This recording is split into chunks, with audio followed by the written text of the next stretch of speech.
मुंबई में आम और काजू उत्पादकों के मार्च को लेकर मंत्री नीतीश राणे ने कहा कि ये किसानों का नहीं बल्कि यूवीटी नेताओं का राजनीतिक मार्च है।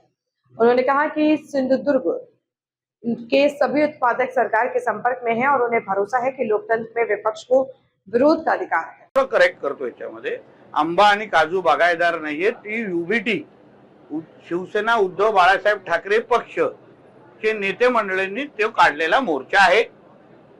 आंबा बागायतदार जे सिंधुदुर्गातले आहेत ते सगळे आमच्या संपर्कात आहेत। त्यांना सगळ्यांना सरकारवर विश्वास आहे।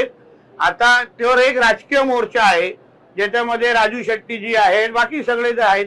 आता शेवटी त्यांना विरोधक म्हणून लोकशाहीमध्ये प्रत्येकाला आंदोलन करण्याचा अधिकार आहे, पण राज्य सरकार म्हणून आदरणीय देवेंद्र फडणवीस साहेब हे कालही आमची मंत्रिमंडळात त्याच्याबद्दल बैठक झाली, म्हणजे चर्चा झाली।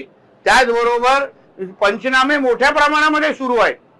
प्रत्येकाचं नुकसान किती झालं याची माहिती दिल्याशिवाय, माहिती आल्याशिवाय आपण मदत करू शकतो का? आणि म्हणून बिनकामे आमचे काही विरोधक राहिलेले आहेत, त्यांनी आझाद मैदानला एकत्र व्हावं, आंदोलन करावं। आंदोलन करण्यामध्ये काही हरकत नाही, पण शेवटी आंबा बागायतदारांना, काजू बागायतदारांना आमचं महायुतीचं सरकार मदत करणार आणि नुसतं मदत करणार नाही, पुढच्या सीझन मध्ये हे संकट त्यांच्यावर येता कामा नये याची पूर्ण काळजी घेणार।